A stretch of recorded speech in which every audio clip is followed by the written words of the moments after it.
नमस्कार, मेरा नाम माद्री है और आज हम बात करेंगे रचनात्मक लेखन के बारे में। जैसा कि नाम से ही पता चलता है, रचनात्मक लेखन लेखन का एक रूप है जो लेखन के सामान्य, पेशेवर, शैक्षणिक या तकनीकी रूपों से पारंपरिक दायरे से परे है। इसके बजाय इसमें काल्पनिक और वास्तविक लेखन अर्थात फिक्शन और नॉन फिक्शन दोनों के क्षेत्रों की एक पूरी श्रृंखला में कई अलग अलग शैलियों को शामिल किया जाता है, जैसे कहानी, नाट्य लेखन, कविता, गद्य, पत्रकारिता और बहुत कुछ। हालांकि परिभाषा काफी अस्पष्ट है, लेकिन मोटे तौर पर रचनात्मक लेखन वह हर प्रकार का लेखन है जो ओरिजिनल हो और लेखक के अंतःमन को अभिव्यक्त करता हो, यानी ओरिजिनल एंड एक्सप्रेसिव। यहां सृजन पर बल दिया गया है। लेखक अपने ज्ञान, अनुभव और कभी-कभी प्रेरणा के आधार पर एक टेक्स्ट तैयार करता है। आमतौर पर इसे चरित्र विकास, कथा और कथानक जैसे तत्वों पर ध्यान केंद्रित करके इसकी संरचना को कल्पना, आविष्कार और कहानी के साथ जोड़कर पहचाना जा सकता है। रचनात्मक लेखन को तकनीकी रूप से समकालीन मूल रचना का कोई भी लेखन माना जा सकता है। यह किसी भी मानक अवधारणाओं से बंधा नहीं है और इन अपने शिल्प में तत्वों की एक पूरी श्रृंखला का उपयोग करता है अपने आर्ट में। आज की कक्षा में मैं जो कुछ भी बात करने जा रही हूं वह आपकी संरचनात्मक लेखन यात्रा के बारे में सुझाव मात्र है। हम बात करेंगे कि रचनात्मक लेखन के दौरान आमतौर पर किन बातों को सोचने और ध्यान रखने योग्य तत्वों के रूप में माना जाता है। यह एक बात स्पष्ट होनी चाहिए, रचनात्मक रूप से लिखने का कोई निर्धारित नियम नहीं है। जो नियम मौजूद हैं वे तरल सीमाओं की तरह है जो लेखकों की मर्जी के अनुसार या तो निभाई जाती है या लांघी जाती है। ये नियम अक्सर एक लेखक के स्वयं के सामाजिक, राजनीतिक और आर्थिक समय से भी प्रभावित होते हैं। इसलिए एक लेखक इस विचार से संघर्ष कर सकता है कि वह पाठकों के लिए लिखे, पाठकों को अपने लेख की दिशा, व्यवस्था, उपसंहार आदि प्रभावित करने दे, या जो उत्पादित किया जा रहा है वह तकनीकी रूप से सटीक हो, समीक्षकों द्वारा प्रशंसित हो, ज्यादा लोकप्रिय न होते हुए भी उत्कृष्ट कृतियों में गिना जाए। लेकिन दोनों ही स्थितियों में उनके निर्णय अक्सर उस समय से प्रभावित होते हैं जिनमें वह जी रहे होते हैं। एक एकेडमिक सेटिंग में रचनात्मक लेखन को आमतौर पर कल्पना, कविता या पटकथा लेखन कक्षाओं में विभाजित किया जाता है, जिसमें एक ओरिजिनल अर्थात मूल शैली में लेखन पर ध्यान केंद्रित किया जाता है। ऐसी शैली जो पहले से मौजूद संरचनाओं द्वारा परिभाषित नहीं होती है।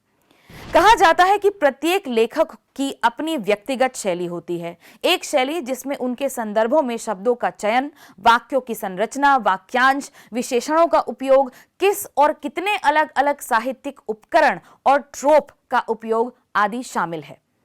यह बोलने और भाषा का उपयोग करने की व्यक्तिगत शैली है, यानी एक इडियोलॉग की तरह है। एक इडियोलॉग ध्वनियों, शब्दों, वाक्यों, कहावतों, स्वर या यहां तक कि बॉडी लैंग्वेज जो एक व्यक्ति अपनी भाषा में उपयोग करते हैं का अत्यंत विशिष्ट चयन है। ठीक उसी तरह जिस तरह से हर व्यक्ति एक विशिष्ट ढंग से बात करता है, उसी तरह लेखक भी एक निश्चित शैली विकसित करते हैं जिसे उनके फैन और साहित्य के छात्र अक्सर पहचान सकते हैं। यह शैली तब लेखक की मूल शैली बन जाती है जिसे वह तराशने में अपना पूरा जीवन व्यतीत करते हैं, चाहे वह किसी भी प्रकार का रचनात्मक लेखन करते हों। तो अब आइए विभिन्न प्रकार के रचनात्मक लेखन को देखते हैं। रचनात्मक लेखन कई रूपों में आता है, जिसमें कई शैलियां शामिल होती हैं। वास्तव में जैसा कि अभी चर्चा की गई, प्रत्येक लेखक की अपनी अपनी शैली होती है। हालांकि लेखन के विभिन्न प्रकार सीमित हैं और इन्हें श्रेणियों में विभाजित किया जा सकता है। सबसे आम और व्यापक विभाजन है जहां सभी रचनात्मक लेखन को शैक्षिक या मनोरंजन के रूप में परिभाषित किया जाता है। यह विभाजन मानता है कि विभिन्न प्रकार के रचनात्मक लेखन है, सभी का एक ही उद्देश्य है, या तो शैक्षिक होना या मनोरंजक होना। अब स्पष्ट रूप से कोई भी लेखन निश्चित रूप से शैक्षिक और मनोरंजक दोनों ही हो सकता है। उदाहरण स्वरूप प्रेमचंद के लेख, उनकी कहानियां व उपन्यास न केवल अपने समय के दौरान भारत के सामाजिक आर्थिक परिवेश के शिक्षाप्रद हैं, बल्कि पढ़ने में भी बेहद मनोरंजक है। इस प्रकार इस विभाजन द्वारा प्रस्तुत रचनात्मक लेखन के प्रकारों की सीमाएं निश्चित रूप से हल्की हैं, जिसका प्रमाण यह है कि हर साल सैकड़ों ग्रंथ प्रकाशित होते हैं जो एक ही समय में दोनों श्रेणियों में आते हैं। दूसरा विभाजन काव्य और गद्य का है, यानी गद्य और पद्य का। परिभाषा के अनुसार कविता एक विशिष्ट शैली, लय और मीटर में भाषा का उपयोग करके भावनाओं और विचारों का कलात्मक चित्रण है, जो अक्सर एक अनुभव या भावनात्मक प्रतिक्रिया की एक केंद्रित कल्पनाशील जागरूकता पैदा करती है। दूसरी ओर गद्य में भावनाओं और विचारों का चित्रण है और एक विशिष्ट शैली है जिसमें मीटर और लय की कमी है। हालांकि कविता क्या है कि बदलती धारणाओं के साथ और अधिक से अधिक लेखक अपनी भावनाओं और विचारों को व्यक्त करने के लिए मुक्त छंद का उपयोग कर रहे हैं। इस वजह से गद्य और कविता की ये सीमाएं भी पतली होती जा रही है। फिर भी एक और विभाजन फिक्शन और नॉन फिक्शन का है। यह अभी भी खड़े विभाजनों में से एक है जो हमारे सामने आ सकता है, केवल इसलिए कि रचनात्मक लेखन का एक टेक्स्ट पूरी तरह से एक लेखक की कल्पना का उत्पाद है, जबकि गैर कथा या नॉन फिक्शन एक टेक्स्ट तथ्यों पर आधारित लेखक का काम है। यहाँ एक स्पष्ट विभाजन है। फिर भी आज के समसामयिक लेख ऐसे भी प्रकाशित हो रहे हैं जो सच्ची घटनाओं पर आधारित काल्पनिक कथाएं होती हैं। इसका निष्कर्ष निकालने का दायित्व मैं आप पर छोड़ती हूं। आप निर्णय लीजिए कि साहित्य में क्या इस तरीके के विभाजन आवश्यक है और अगर हां तो क्यों। साहित्य के इन सीमाओं के भीतर कई प्रकार के लेख पाए जाते हैं, जैसे जीवनी, आत्मकथाएं, संस्मरण आदि। जीवनी किसी के जीवन पर आधारित पुस्तकें होती हैं। वे जिस पर पुस्तक आधारित है उस व्यक्ति के अलावा किसी अन्य व्यक्ति द्वारा लिखे गए होते हैं। वे उस व्यक्ति के बारे में तथ्य सामने रखते हैं और मनोरंजक पठनीय तरीके से व्यक्ति के जीवन के उपाख्यानों और अनुभवों से लेख को अलंकृत करते हैं। एक जीवनी का उद्देश्य किसी व्यक्ति के जीवन को रिकॉर्ड करना और कभी-कभी उसे समाज के सामने एक अनुसरण योग्य उदाहरण के रूप में पेश करना भी होता है, जैसे वॉल्टर आइजैक्सन द्वारा लिखी गई स्टीव जॉब्स की जीवनी स्टीव जॉब्स। आत्मकथा एक व्यक्ति के जीवन का लेखा जोखा होता है जो उसी व्यक्ति द्वारा लिखा जाता है। उदाहरण स्वरूप डॉक्टर एपीजे अब्दुल कलाम द्वारा लिखी उनकी आत्मकथा विंग्स ऑफ फायर। एक संस्मरण या ऐतिहासिक अकाउंट एक व्यक्तिगत ज्ञान से लिखी गई जीवनी है। उदाहरण स्वरूप प्रियंका चोपड़ा की अनफिनिश्ड। गद्य जैसे उपन्यास, लघु कथाएं आदि। कोई भी रचनात्मक कार्य जो लोगों, स्थानों, घटनाओं को एक काल्पनिक दुनिया में चित्रित करता है, जो जरूरी नहीं है कि किसी वास्तविकता, इतिहास या तथ्य के नियमों से बंधे हों, उन्हें गद्य के रूप में जाना जाता है। जबकि उपन्यास, लघु उपन्यास और लघु कथाएं फिक्शन के सबसे सामान्य रूप हैं जिन्हें हम देख सकते हैं। अब फिक्शन की परिभाषा में न केवल लिखित रचनाएं बल्कि कल्पना पर आधारित अन्य रचनाएं जैसे संगीत, नाट्य, video game, stand up comedy, फिल्में आदि भी शामिल हैं। कविता और काव्य। वर्ड्सवर्थ ने कविता को शक्तिशाली भावनाओं के सहज अतिप्रवाह यानी spontaneous overflow of powerful emotion के रूप में परिभाषित किया। उन्होंने इस बारे में बात की कि कैसे कविता की उत्पत्ति शांति में याद की गई भावना यानी इमोशन रिकलेक्टेड इन ट्रैंक्विलिटी से होती है। व्यक्तिगत रूप से कहूं तो कविता की इससे बेहतर परिभाषा नहीं हो सकती। हाँ, कविता भावनाओं को चित्रित करती है, लेकिन इन भावनाओं को कवि द्वारा लय, छंद आदि में बांधकर मीटर में सावधानी से अनुवादित किया जाता है, इसलिए यहाँ भाव के साथ साथ तकनीक भी शामिल है।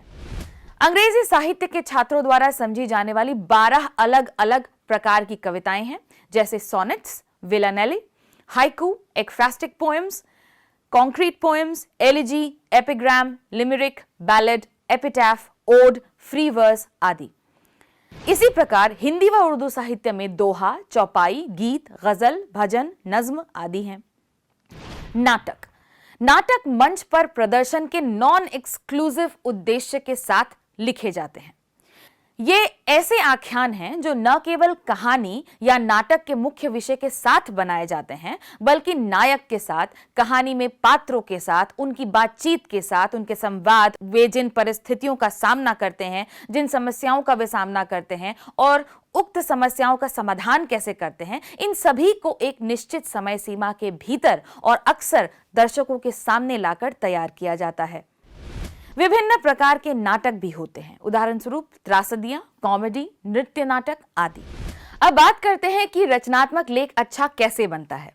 सबसे पहले और सबसे महत्वपूर्ण यह ध्यान रखना जरूरी है कि कोई भी रचनात्मक लेख अच्छा बनाने के लिए इसका कोई पूर्व निर्धारित विवरण नहीं है।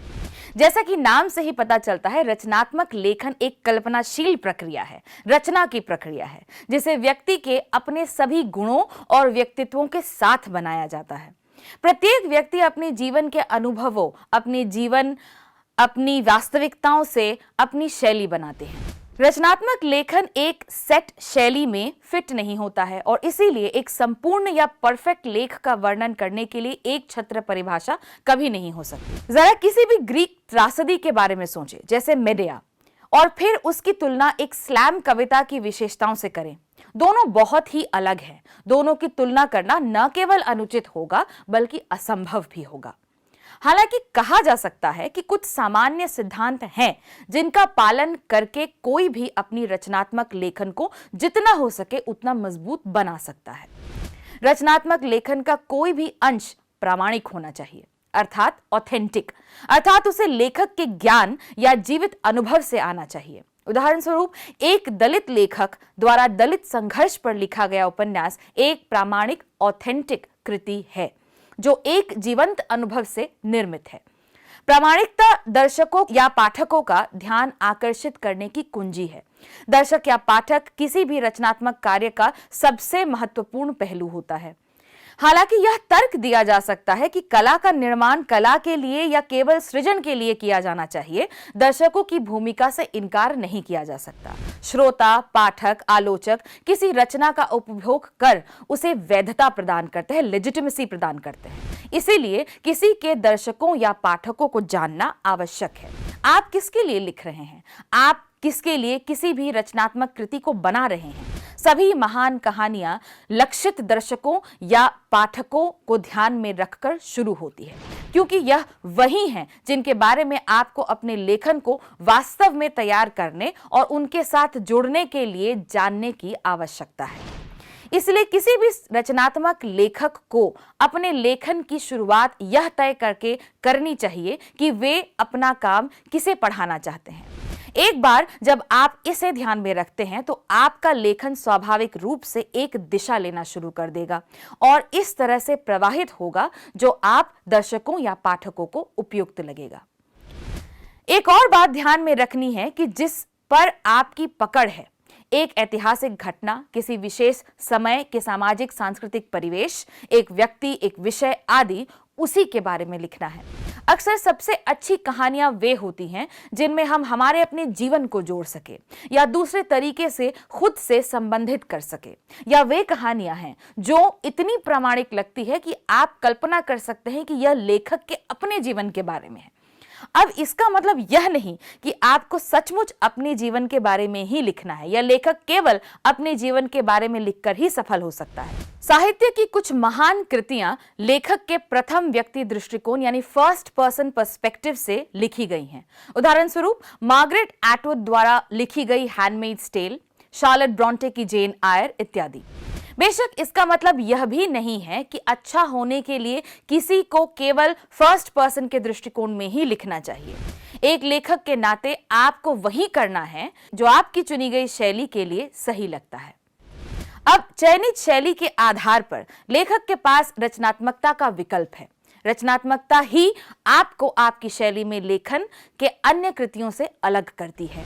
कोई लेखक नए प्राणी, प्रकृति, कानून, सामाजिक सांस्कृतिक संरचनाओं की एक पूरी नई दुनिया जिनमें आपसी संबंधों के जटिल नियम हों के साथ बनाना चुन सकता है, या कोई मौजूदा दुनिया में ही अपनी मौजूदा समस्याओं और मौजूदा समाधानों के साथ कहानियां बनाना चुन सकता है। दोनों ही स्थितियों में लेखक से समान मात्रा में काम की मांग होगी। सीधे शब्दों में रचनात्मकता का अर्थ है बॉक्स के बाहर, आउट ऑफ द बॉक्स, थोड़ा सोचना और चीजों पर एक अनूठा मोड़ डालना। अपने काम को अद्वितीय और रोचक बनाने के लिए साहित्यिक उपकरणों जैसे रूपकों, अलंकार और विविध वाक्य संरचना का उपयोग करना। जैसे कोई पुराने समाचार पत्रों का उपयोग सजावट की दर्जनों अलग अलग चीजें बनाने के लिए कर सकता है जिनका उपयोग घर के आसपास किया जा सके। कोई कुछ अलग और दिलचस्प बनाने के लिए शब्दों और वाक्यों के उपलब्ध भंडार का वैसे ही उपयोग कर सकते हैं। ऐसा करने का सबसे आसान तरीका है अपनी कल्पना को उड़ने देना। रचनात्मक लेखन के बारे में एक अनूठी चीज यह है कि कैसे लिखे इसका कोई जवाब नहीं, कोई परिभाषा नहीं, कोई नियम नहीं। यह बहुत अधिक व्यक्तिपरक शैली है और जो एक लेखक के तौर पर आपकी अपनी व्याख्याओं पर बहुत अधिक निर्भर करती है। इसलिए अंतिम परिणाम क्या हो सकता है यह देखने के लिए आपको अपनी कल्पना की सीमा को तोड़ना होगा और सृजनात्मकता के आसमान में कल्पना के पंछी को उड़ने देना होगा। साहित्य की सबसे महान कृतियां वह हैं जो विचारोत्तेजक हैं या हमें हमारे लेखन या हमारे आसपास की दुनिया पर ही सवाल उठाने पर मजबूर करता है।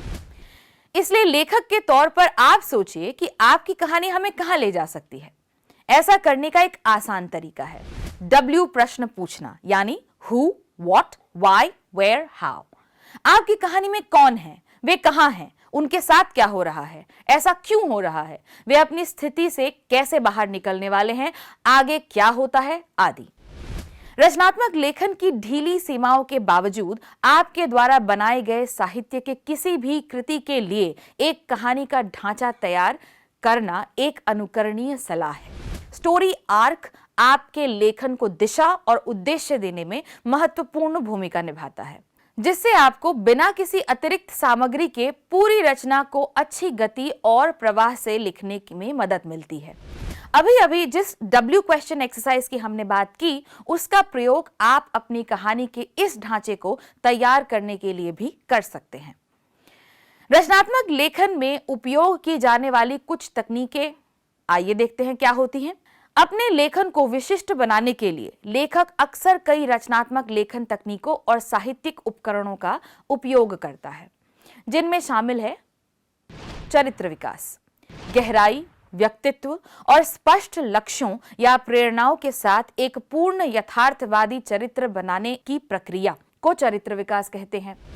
अपने बारे में सोचिए, जब कोई आपको अपना वर्णन करने के लिए कहता है तो अपने विचारों को इकट्ठा करने और सही शब्द खोजने के लिए कुछ समय तो लेते ही हैं।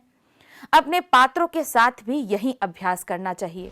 वे कौन हैं, आप उनका वर्णन कैसे करेंगे, वे जो हैं वो क्यों हैं, वे जो काम करते हैं वो क्यों करते हैं, उनकी बैक स्टोरी का आविष्कार करें। एक बार जब आप उनकी बीती जिंदगी को जान लेते हैं, यानी बैक स्टोरी जान लेते हैं, तो आपके लिए यह समझना आसान हो जाता है कि उन्हें आपकी कहानी के बड़े संदर्भ में कहां रखा जाए। अब जैसे आप 5 साल पहले आज जैसे नहीं थे, आपके जीवन में होने वाली चीजों ने आपको प्रभावित किया है, आपके दृष्टिकोण को बदला है, वैसे ही कहानी में एक चरित्र भी उनके जीवन के अनुभव के आधार पर परिवर्तन के अधीन है। इसीलिए अपने चरित्रों को विश्वसनीय बनाने के लिए जिसे दर्शक पसंद करेंगे, उन्हें आपको जीवंत बनाना होगा। दूसरा है प्लॉट का विकास। आपके लेखन की कहानी यह कैसे विकसित होता है, प्रकट होता है और समय के साथ आगे बढ़ता है, वह प्लॉट है। रचनात्मक कार्यों में सभी सब प्लॉट एक ही घटना या संबंधित घटनाओं का एक श्रृंखला के आसपास केंद्रित होते हैं। इसीलिए अपने प्लॉट को विकसित करते समय याद रखने वाली एक बात यह है कि घटनाओं का एक दूसरे में संक्रमण कैसे हो। वास्तविक जीवन की तरह एक चयन दूसरे की ओर ले जाती है और फिर किसी और की तरफ। इसी तरह एक कथानक को विकसित करते समय घटनाओं के इस प्रवाह का भी ध्यान रखना चाहिए। यह प्रवाह विश्वसनीय होने के साथ साथ पढ़ने के दौरान विस्मय और उत्साह पैदा करने के लिए काफी शानदार भी होना चाहिए। दृष्टिकोण, वह दृष्टिकोण जिससे कथा कही जाती है, वह इंगित करता है कि कहानी कौन कह रहा है और पाठक को जानकारी कैसे दी जा रही है। अक्सर लेखक पाठक को बरगलाने और उनके दृष्टिकोण को मोड़ने के लिए केंद्रीय चरित्र या नायक के दृष्टिकोण के साथ खेलते हैं, लेकिन हमेशा ऐसा करना आवश्यक नहीं होता।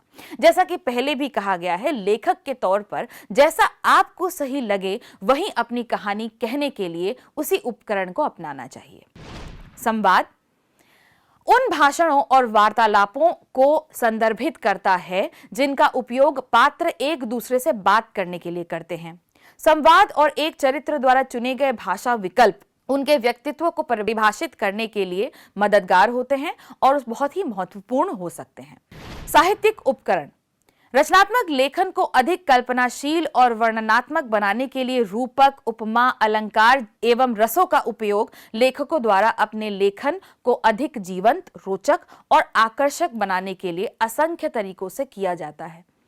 रचनात्मक लेखकों के लिए प्रेरणा स्रोतों की एक पूरी श्रृंखला से आती है, लेकिन उनमें सबसे महत्वपूर्ण होते हैं स्वयं दूसरे लेखक। पूरे इतिहास में रचनात्मक लेखन के कुछ उत्कृष्ट उदाहरण हैं जिनसे सभी लेखकों को प्रेरणा लेनी चाहिए। आप किस प्रकार का लेखन करना चाहते हैं, उसका वास्तविक अनुभव प्राप्त करने के लिए विभिन्न लेखकों द्वारा विभिन्न शैलियों को पढ़ने की सलाह दी जाती है। प्रतिदिन लिखना। प्रतिदिन लिखने की प्रक्रिया शुरू करना वास्तव में किसी के आंतरिक रचनात्मकता को जागर करने के लिए मदद कर सकता है। हर दिन शाब्दिक रूप से किसी भी चीज के बारे में लिखने की आदत डालने से किसी को उस दिन लिखने की कला का अभ्यास करने में मदद मिलेगी। जितना अधिक कोई नियमित रूप से लिखेंगे, उतना ही वह लेखक के तौर पर अपने आत्मविश्वास को पुख्ता करेंगे, क्योंकि यह कभी नहीं जाना जा सकता कि अगला महाकाव्य या ग्रंथ का निर्माण किस प्रेरणा स्रोत से होगा। हो सकता है रोज रोज लिखने की अभ्यास करते करते किसी दिन कोई लेखक अगले क्लासिक का निर्माण कर बैठे। साहित्यिक उपकरणों का उपयोग करने का अभ्यास करें। साहित्यिक उपकरण जैसे रूपक, उपमा, तुकबंदी वास्तव में आपको अधिक स्पष्ट रूप से लिखने और वास्तव में वर्णनात्मक, कल्पनाशील दृश्य बनाने में मदद कर सकता है। उनका नियमित रूप से उपयोग करने का अभ्यास कर लेखक अपने कला को तराशने के साथ साथ अपने रचनात्मक लेखन के हुनर को भी फलते फूलते देखेंगे। अभ्यास करने में आपकी सहायता के लिए कुछ विचारों की आवश्यकता हो तो अपने घर के चारों ओर देखें और एक यादृच्छिक वस्तु चुनें। फिर उसी वस्तु का वर्णन करने के लिए 5 साहित्यिक उपकरणों का उपयोग करें, उनका अभ्यास करें। यह अभ्यास सामान्य चीजों को रचनात्मक तरीके से बोलने या लिखने के लिए लेखक को तैयार करता है। बस लिखते जाइए। जब रचनात्मक लेखन की शुरुआत करने की बात आती है तो सबसे बड़ी सलाह जो दी जाती है और जो महत्वपूर्ण है वह है कि अपना कलम उठाएं और लिखना शुरू कर दें। इसे फ्री राइटिंग भी कहते हैं, अर्थात बिना सोचे दिमाग में जो भी आए उसे कागज या लैपटॉप की स्क्रीन पर उतारते जाना, बिना यह सोचे कि क्या यह सही लिख रहे हैं या गलत, क्या यह प्रासंगिक है या नहीं। ऐसी आजादी से रचनात्मकता पर लगे बांध अक्सर खुल जाते हैं और लेखक अपनी कल्पना को उड़ने दे पाते हैं। चाहे आपके पास एक चरित्र के लिए एक मोनोलॉग हो या एक पूर्ण कथा का ढांचा ही क्यों ना हो, आप अपनी रचनात्मक लेखन यात्रा केवल तभी शुरू कर सकते हैं जब आप इसे वास्तविक रूप में कागज पर उतारेंगे या लैपटॉप की स्क्रीन पर। यहां तक कि अगर आपको पता नहीं है कि क्या लिखना है, अपने चारों ओर से त्वरित प्रेरणा लिखने की तलाश करें। जितना अधिक आप अपनी रचनात्मकता को उजागर करने का अभ्यास करेंगे, उतना ही लंबे अरसे तक लिखना आसान होगा। रचनात्मक लेखन के तत्व क्या हैं? रचनात्मक लेखन के हर कृति में योजना और चीजों का एक संयोजन शामिल है जो मिलकर किसी भी रचना को पूरा बनाते हैं। इनमें 6 मुख्य तत्वों को संकलित किया गया है जो आपकी रचनात्मक लेखन यात्रा को शुरू करने और स्तरित और सार्थक उत्कृष्ट कृतियों को बनाने में आपकी सहायता करेंगे। सबसे पहला है सेटिंग। हर कहानी का एक पट होता है, एक स्पेस है जहां वह कहानी हो रही है, उसे सेटिंग कहते हैं। कहानी की मांग के आधार पर आपके पास एक हो सकता है या आपके पास उनमें से कई प्रकार के सेटिंग हो सकते हैं। सेटिंग आपकी इच्छानुसार छोटी हो सकती है, जैसे कि भवन में एक कमरा, या यह एक संपूर्ण शहर या देश हो सकता है। लिखना शुरू करने से पहले इस बारे में सोचें कि आपका लेख किस जॉनर में आता है। क्या यह थ्रिलर है, एक ऐतिहासिक कहानी है, एक रोमांस है? उसी के हिसाब से सेटिंग तैयार होती है। जैसे हॉरर थ्रिलर के लिए कब्रिस्तान सेटिंग हो सकता है, ऐतिहासिक कहानी के लिए किसी महाराज का राजमहल सेटिंग हो सकता है और रोमांस के लिए कोई कॉलेज का गार्डन। एक सेटिंग से दूसरे में भी जाते समय लेख का संदर्भ, पाठक के लिए सुपाठ्य होने की जरूरत आदि पर भी ध्यान देना चाहिए। कई बार सेटिंग बदलने से पाठक की स्थिरता की भावना भंग हो सकती है, इसका भी ध्यान देना आवश्यक है। इन सवालों का जवाब ढूंढते हुए लेखक को यह स्मरण रहना चाहिए कि कहानी कितनी भी अच्छी क्यों ना हो, सही सेटिंग होना एक सफल कृति की कुंजी है। दूसरी बात है चरित्र पात्र निर्माण। चरित्र या पात्र लेखन का एक बड़ा पहलू है। वे ही हैं जो प्लॉट को आगे बढ़ाते हैं और कहानी को अंजाम तक पहुंचाते हैं। वे ऐसे व्यक्ति हैं जिनसे आपका पाठक रिलेट करता है, अपने आप को उसमें देखने की कोशिश करता है। पाठक पात्रों के साथ जुड़ते हैं और लेखक की काल्पनिक दुनिया के साथ अपनी यात्रा का अनुसरण करते हैं। पात्र वे हो सकते हैं जो आप चाहते हैं कि वे हों, मानव हों या ना हों, और जो भी लक्षण आप चाहते हैं उन्हें दिया जा सकता है। लेखक के पास संपूर्ण आजादी होती है। हम जहां भी जाते हैं, हमारे जीवन के हर क्षेत्र में पात्रों की बहुतायत दिखते हैं। उनका अध्ययन कर, उनसे प्रेरणा लेकर उन्हें अपनी कथा का हिस्सा बनाना लेखक की जिम्मेदारी होती है। तीसरी चीज है प्लॉट। आपकी कहानी का आर्क पारंपरिक रूप से 3 भागों 3 कार्य संरचना में बना है और इसे आमतौर पर सेटअप, कन्फ्रंटेशन और रेजोल्यूशन के रूप में जाना जाता है। हर लेखन वीडियोग्राफी या संगीत का एक कथानक होता है। इस समय के दौरान कुछ न कुछ होता रहता है जिसे आप देख रहे हैं या सुन रहे हैं या पढ़ रहे हैं। किसी भी रचनात्मक कृति में हमेशा एक अंतर्निहित कथानक होता है जो लिखे गए प्रत्येक शब्द को एक उद्देश्य देता है। पॉइंट ऑफ व्यू की बात हम पहले भी कर चुके हैं। चरित्र के साथ साथ रचनात्मक लेखन में दृष्टिकोण एक और आवश्यक उपकरण है। पाठक कहानी को अपनी आंखों से देखने के लिए केंद्रीय कथाकार पर भरोसा करता है। जब यह चुनने की बात आती है कि आप किसके माध्यम से अपनी कहानी को संप्रेषित करना चाहते हैं, तो कई विकल्प हैं। फर्स्ट पर्सन, मैं और हम, सेकंड पर्सन, तुम और आप, थर्ड पर्सन, एक केंद्रीय चरित्र के माध्यम से पूरी कहानी को बताना, और सबसे आमतौर पर इस्तेमाल किया जाने वाला थर्ड पर्सन जो सर्वज्ञ है, अर्थात सभी पात्रों को देख सकता है और सुन सकता है।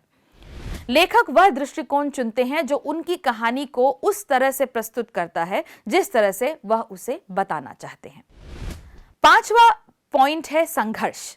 किसी भी अच्छी आकर्षक कहानी के लिए केंद्र बिंदु संघर्ष है, स्ट्रगल। परंपरागत रूप से कहानी लेखन में संघर्ष तब होता है जब नायक एक विरोधी के साथ संघर्ष का सामना करता है, अन्यथा एक विरोधी के रूप में ही जाना जाता है। यह प्रतिपक्षी कई चीजों में से एक हो सकता है, जैसे एक और चरित्र हो सकता है, प्रकृति या प्राकृतिक शक्ति हो सकती है, समाज और उसकी सीमाएं हो सकती है, प्रौद्योगिकी, धर्म और यहां तक कि मुख्य पात्रों के आंतरिक विश्वास, व्यक्तित्व भी संघर्ष का कारण बन सकते हैं। छठी चीज है थीम। कहानी के कथानक से अलग एक विषय अंतर्निहित संदेश है जिसे आपके लेखन में व्यक्त किया जा रहा है। थीम सार्वभौमिक हो सकती है और सभी दर्शकों के साथ खुद को संरेखित कर सकती है। कई सामान्य विषयों में यानी थीम में लालच, अच्छाई बनाम बुराई आदि शामिल है। एक अंतर्निहित विषय को शामिल करने से आपके लेखन में एक अतिरिक्त परत जुड़ जाती है जिससे पाठकों को एक लेखक की गहरी समझ प्राप्त करने और उनके लेखन का उद्देश्य क्या है यह जानने में मदद मिलती है। आज हमने पढ़ा कि रचनात्मक लेखन साहित्य का एक अभिव्यंजक रूप है जो आपसे किसी विशेष संदेश, भावना या कथानक को चित्रित करने के लिए अपनी रचनात्मकता, कल्पना और कहानी का उपयोग करने की मांग करता है।